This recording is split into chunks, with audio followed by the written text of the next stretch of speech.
Hello，大家好，我係 Jerry。咁今日咧就會做粉麵檔常見嘅一個美食柱侯牛腩。咁我呢度咧就買咗啲牛肋條嘅，我就買唔到牛腩啦。咁我就用呢個牛肋條去代替嘅。咁呢個牛肋條咧就係急凍嘅。呢度咧就有1.4磅嘅牛肋條，同埋牛筋。牛筋咧就有1.12磅嘅。1磅就等於450克左右，咁大家自己計一計啦。有時我啲斤啊講錯咗啦，咁我呢度講一講啦。香港啦，一斤啦就係600嘅，大陸嗰邊啦一斤啦就係500嘅。咁香港如果我哋平時去超級市場買嘢啊剩啊，佢哋通常就會用磅計嘅。咁呢啲牛腩啦，我就頭先啦浸咗水已經解凍咗啦。咁依家我就拆出嚟清一清洗佢先。好，啲牛筋啦攞翻嚟。先清洗一下先嘅，咁清洗啲牛筋啦，咁我就會建議大家啦，用啲生粉，2茶匙都冇錯，攞啲生粉，落少少醋落去，將牛筋嗰啲垃圾嘢啊捽走，洗走，啲醋咧就辟走嗰啲壓味啊，嗰啲臭味嘅，但係佢哋有好多嗰啲毛啊，成日黐落。咁啊建議你洗啦，沖佢啦，沖多啲啊，沖佢4、5次啊。咁而家咧就等啲牛腩牛筋啦，就浸一浸呢個水先，浸佢15分鐘到得噶啦。落啲鹽落去，等嗰啲血水浸出嚟。好，咁我呢度咧就放入煲水，間飛水用嘅。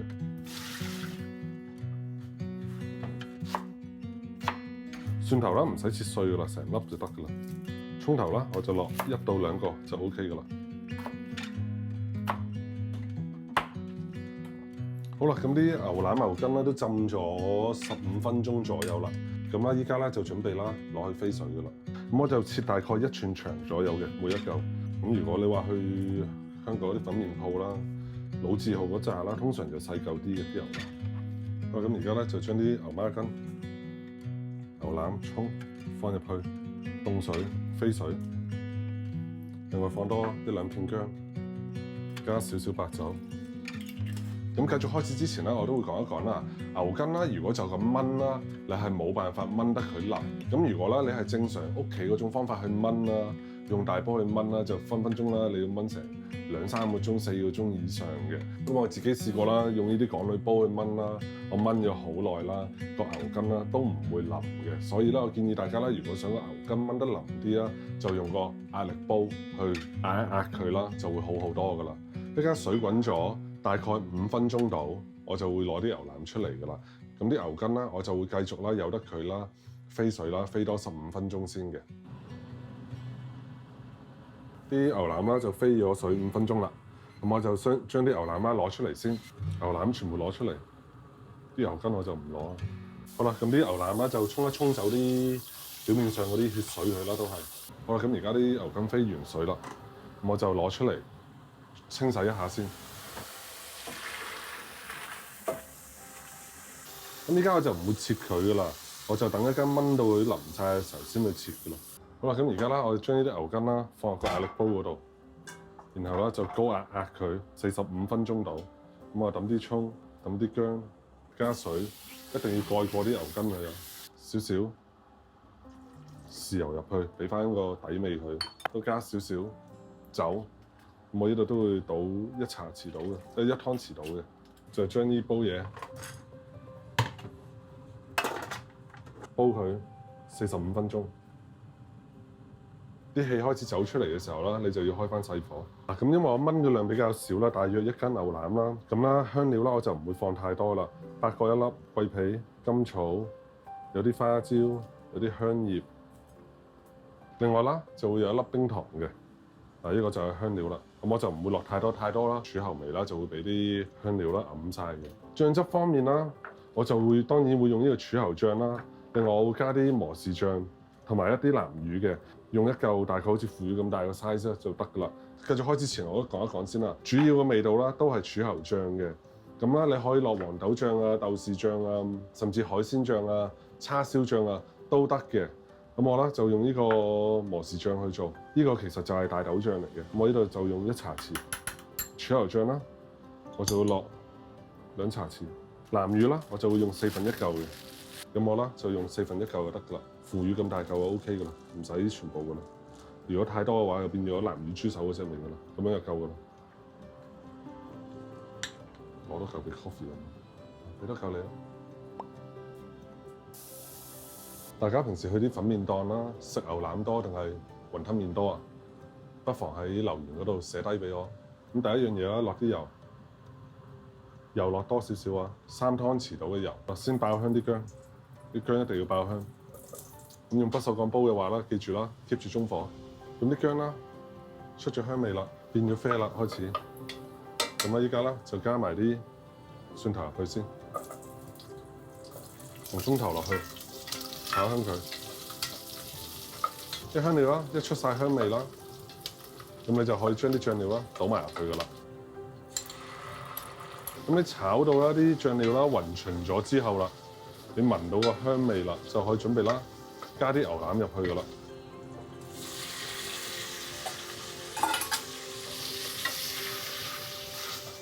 俾啲牛腩上晒啲色，咁我而家全程啦都係中火去炒噶啦。咁依家啦我就會加入2到3湯匙嘅米酒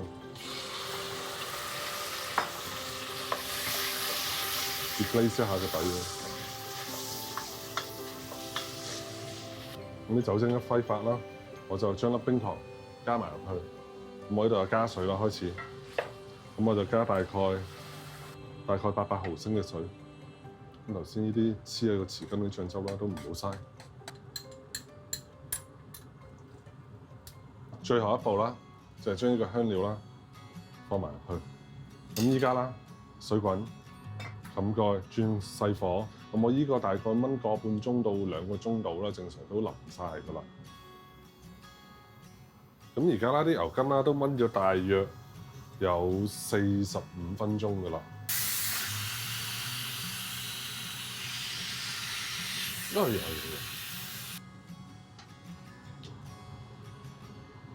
好啦，你想知啲牛筋夠唔夠腍啦？嚟啦，攞支筷子啦，篤一篤佢得噶啦。篤得入嘅話啦，就 OK 噶啦。一切就爛噶啦，而家細力啦，撳落去啦，就得噶啦。我覺得啦，牛腩最好燜到咧就類似呢隻色咁樣，就唔好啊太過黑。咁依家啦，我就將煮腍咗牛筋放埋入去。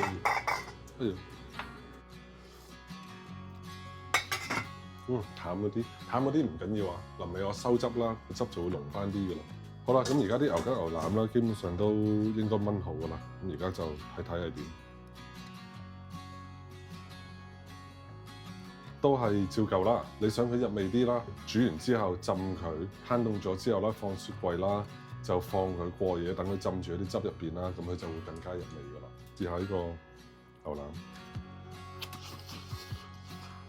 建議大家跟我呢個 recipe 煮啦，加多1茶匙嘅鹽，1個 pinch 到就得嘅。咁如果你唔收佢嘅話啦，或者啲汁唔夠啦，咁你咪加少少生粉水落去咯。咁樣最簡單啦，唔加生粉水嘅情況下啦，就係收一收個汁咁就得噶啦。我而家中大火啦，收一收汁啦，收佢2到3分鐘到就 OK 噶啦。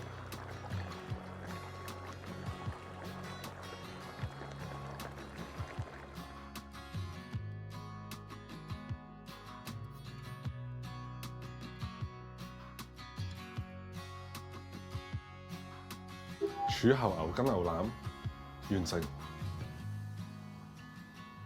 同一個食譜啦，你加翻蘿蔔落去啦，就係呢個煮後蘿蔔牛腩。又或者啦，你可以啦加啲腐竹落去啦，就變咗煮後腐竹牛腩啊、牛腩煲啊嗰啲嘅。即係呢個菜咧，其實係好多變化嘅，就大家按自己嗰個方式啦去做就係噶啦。講明係粉麵系列啦，咁我又再做個麵。就淋啲老汁落去，今次就唔使蠔油噶啦，撈勻佢，再加翻啲牛腩牛筋撈麵就完成啦。呢個就係粉麵鋪經常食嘅牛腩撈麵啦。今次我就冇落菜啦，啱啱逐出少少辣椒油落去，咁先啦。咁呢度都另外講一講啦。茶餐廳個咖喱牛腩啦，好多時候啦就係用呢啲柱侯牛腩啦去整嘅。